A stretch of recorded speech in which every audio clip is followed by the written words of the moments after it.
Come back, you're watching NewsX. My name is Vineet, and a chilling reminder of how far economic desperation can lead. Indian youth are being lured into the deadly front lines of Russia's war against Ukraine.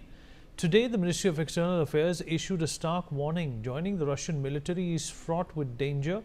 A plea echoed by desperate voices from the battlefield as well. At least 126 Indians have been duped by traffickers promising fat salaries up to 2 lakh rupees a month for safe jobs like construction or cooking or even Russian citizenship. Instead, they are thrust into combat with no training, dodging drones and snipers in occupied towns like Selidov.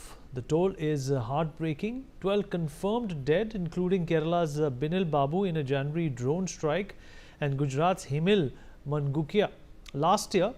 And 16 went missing, their fates unknown to families back home, while 96 have been repatriated through a fierce diplomacy, thanks to PM Modi's talks with Putin.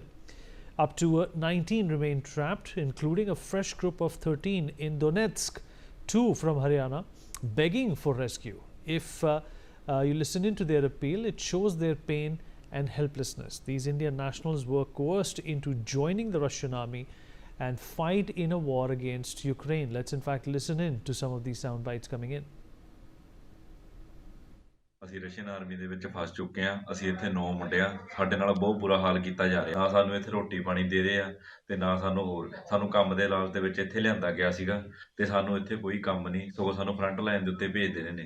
ਤਾਂ ਸਾਡੀ ਜਿੰਨੀ help ਹੋ ਸਕਦੀ ਹੈ please ਕਰ ਦਿਓ। ਹਾਂਜੀ, ਸਾਨੂੰ ਧੋਖਿਆਂ ਲੈਂਦਾ ਗਿਆ ਇੱਥੇ, ਪੈਸਿਆਂ ਲਾਲਚ ਦੇ ਕੇ ਸਾਨੂੰ ਵੀ ਤੁਹਾਨੂੰ ਕੰਮ ਦੇਵਾਂਗੇ। ਸਾਨੂੰ ਨਹੀਂ ਪਤਾ ਸੀਗਾ ਵੀ ਇਹਨਾਂ ਨੇ ਸਾਨੂੰ ਆਰਮੀ 'ਚ ਭਰਤੀ ਕਰਨਾ, ਸਾਨੂੰ ਕੰਮ ਤਾਂ ਕਹਿ ਕੇ ਅੱਗੇ ਲਾਏ ਸੀਗੇ ਤੇ ਹੁਣ ਸਾਡੇ ਨਾਲ ਧੱਕਾ ਕਰ ਲਿਆ, ਰੋਟੀ ਪਾਣੀ ਨਹੀਂ ਚੱਜ ਨਾਲ ਦਿੰਦੇ ਸਾਨੂੰ। ਹਾਂਜੀ, ਸਤਿ ਸ਼੍ਰੀ ਅਕਾਲ ਬਾਈ, ਮੇਰਾ ਨਾਮ ਸੁਮਿਤ ਸ਼ਰਮਾ ਬਾਈ। ਸਾਡੇ ਨਾਲ ਬਹੁਤ ਵੱਡਾ ਧੋਖਾ ਹੋਇਆ ਸਰ, ਸਾਨੂੰ ਫਸਾਤਾ ਗਿਆ ਬਾਈ। ਜਿੰਨੀ ਮਦਦ ਹੋ ਸਕਦੀ ਸਾਡੀ ਮਦਦ। All right, at this point in time, to talk more about this is Ambassador Mahesh Sachdev with us, former diplomat, Major General G.G. Dwivedi, global and strategic defense expert, also joins us. Mr. Sumit Peer, senior political commentator on the show, and Mr. Alexander Kraiv, senior lecturer at the Kyiv Mohyla Academy, expert at Ukraine Prism think tank. He's joining us from Kyiv at this point in time. Sumit Peer, I'll begin with you. Well, what do you make of this, this kind of a conscription strategy, if we can call it that? All of these are conscripts which are on hire or on loan. How does one even go about getting trapped into a situation like this, Sumit? Vineet, that's a very dire situation because we have to be very careful with what is happening in that part of the world. That part of the world is erupting now, and even if you look at what are the latest developments in Poland, they are frightening. The things can get out of control anytime. So though it is the duty of the citizens to be fully aware, to know what they are doing, they know what they are not doing. They have to do their due diligence. They have to be very sure what is happening. Any offers, any temptations are tempting enough. But for you and me, for anybody, we do our due diligence. How many calls do you and me get for a loan, get for a lottery, and get how many mails do we get in a day? We get a lot of them.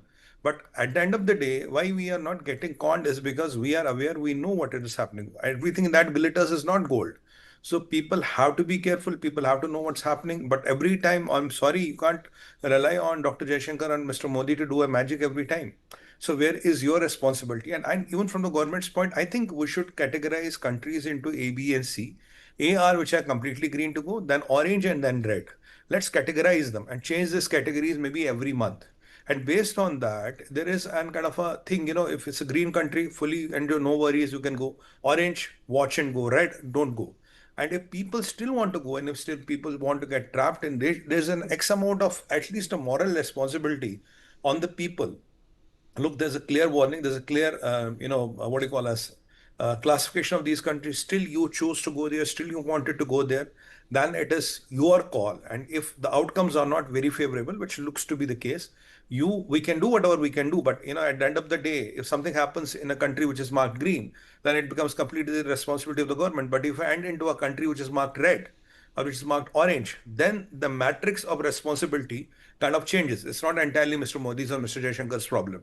That is a classification which we can do. That's a classification which we should have. And people should be very aware, Vineet. Awareness is the key. Temptations are always there. Temptations always will be there. But how much of that we want to get into it, that's a call we need to take, because there will be people who will try to tempt you, and India has a lot of population, China has a lot of population. You can find a lot of people from here, and unfortunately some people have still this, I might say, this fiasco in their mind, or this mirage in their mind. एक पंजाबी में कहते हैं ना villi तू, the vilai too is still that syndrome still lives, and that is being exactly what is being capitalized by some of the nefarious elements. I think caution, awareness, and some kind of a classification of the countries is where the answer is, Vineet.